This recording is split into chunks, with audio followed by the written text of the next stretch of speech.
It's 6:03, and I would like to start the public hearing on the CDBG grant for on behalf of the town of Burlington and town of Bedford, along with Mass Hire per the community development block grant application requirements.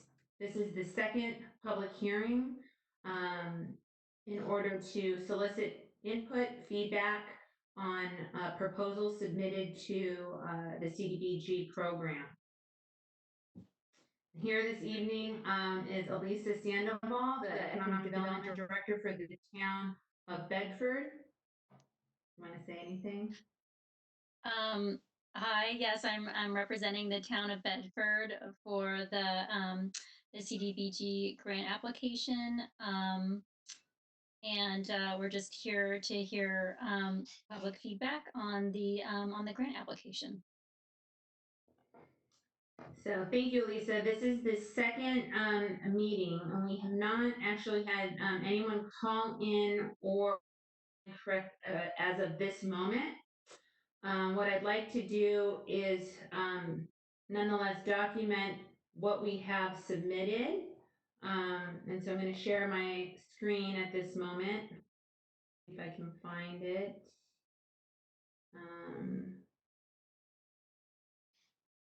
See here. I just had it up. One moment.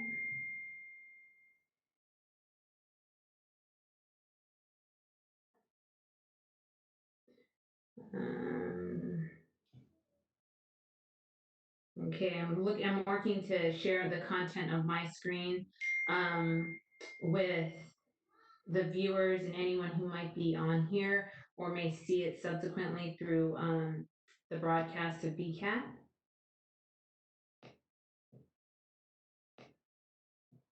So the application, this is in response to the CARES Act submitted funding to different CDBGs and allowed non-entitlement communities that typically do not receive CDBG funding, to apply for grants. Their main focus was in micro business loans. However, they also had ability to take applications for other public services. So the town of Bedford, Burlington, and Mass Hire partnered to submit a proposal to request workforce funding that relates to life science and healthcare, given the various impacts that the COVID pandemic has had. So at this point, Elisa, can you see the screen? Does it show the grant? I do. I see the grant up on the screen here. Okay, so the way it's requested is they provide, the justification in each municipality.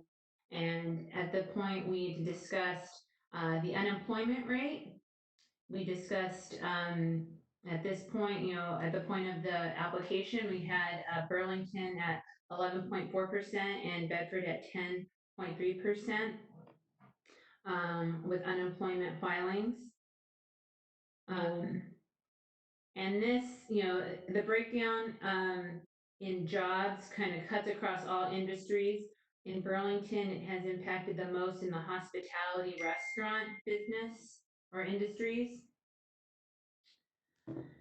But at the same time, there was an inverse impact given the COVID pandemic. And we saw that in general as, the life science investments were ramping up for vaccine research and treatment, as well as medical devices. And to highlight that point, Elisa, I don't know if you would mind to talk a little bit about the the business in your community.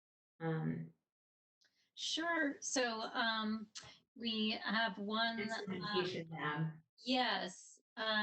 So, in researching the proposal and, we had heard, obviously the reporting about, the life science industry is not as affected as other industries because of the pandemic and the medical devices and the PPE and vaccine development that they're involved with. And so I reached out to some of our larger employers. One of them was Instrumentation Labs, who's has was one of Bedford's, if not, it's one of Bedford's largest employers, and it's a medical device manufacturer, which actually is growing and expanding during this time, and is actually manufacturing parts that are used in COVID type treatments. And so looking at,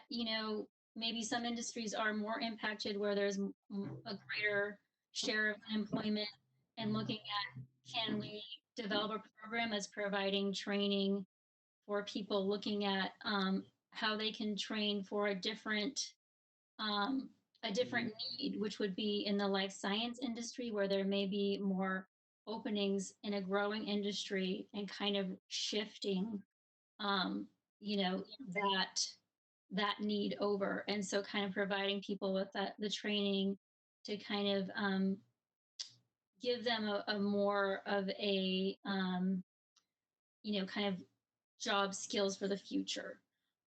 So this is kind of where this proposal developed out of. Thank you, Lisa. Sure. So at the, given the, high levels of unemployment, and what we expect and, trends are showing in certain retail, certain, aspects of some of the job loss, um, are not expected to recover fully even after, the recovery period extends out.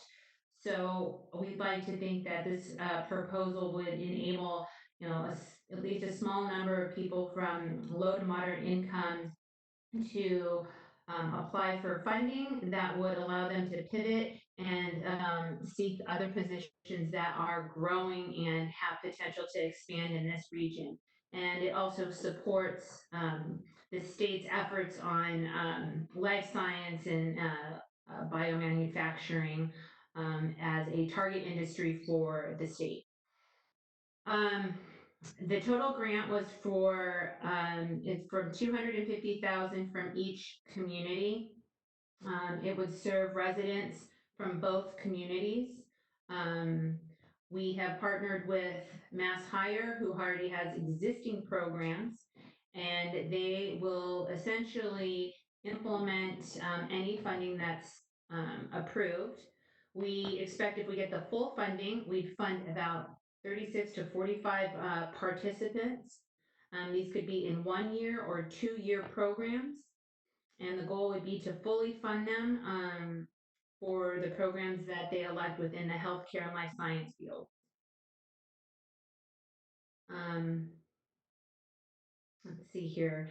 The application can be accessed online. I'll double check if it's uploaded, but you can see what has been submitted. And I'm going to scroll down at this point to kind of the budget that has been proposed. So from this, you can see that,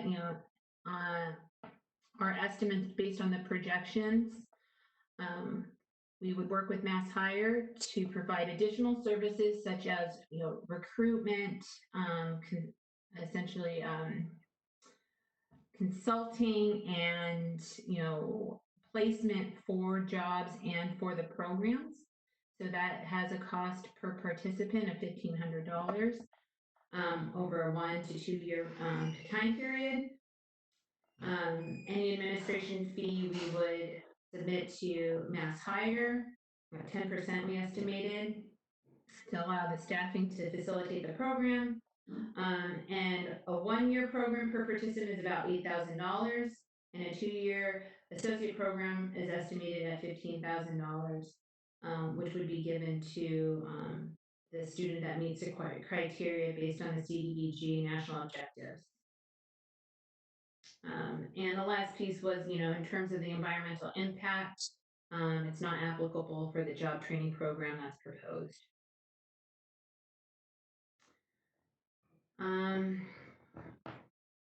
I'm looking at my phone, I'm just double checking if we have any calls. There's no callers coming in. I don't know, Lisa, if you have any calls coming in.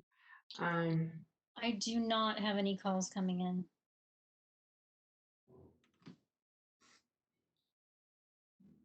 I know this is being filmed by BCAT. I don't know if there's any additional questions on that end. We should know in terms of the timeline, probably within another week or two, because I think the goal was that they would be able to distribute the funding and get the funds out to the communities as soon as possible. So there is that. So with that, I don't know if we want to stay a few more minutes, or we could conclude. I'm looking to see if there's anything else online or anything.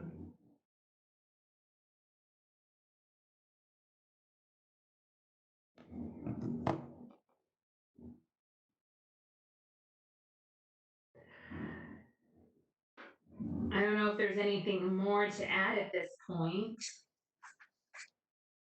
I think we covered it, Melissa. I think, yes, if there's any, if on replay of this, kind of video, or if there's any questions, please don't hesitate to reach out to me or Lisa. My name, again, is Melissa Tintopoulos. I work as the Economic Development Director for the town of Burlington. My email address is mtintocalis@burlington.org.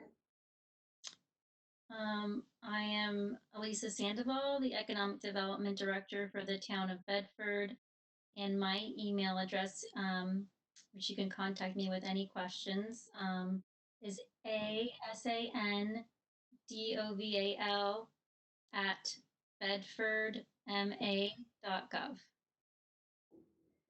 Thank you, Elisa. Sure. Thank you, Melissa. So, at this point, it's nearly 6:20. I think we'll conclude the public hearing, given there's no further questions or callers or attendees online. But don't hesitate to reach out to us if you have questions on hearing this. Thank you. Thank you. Thank you.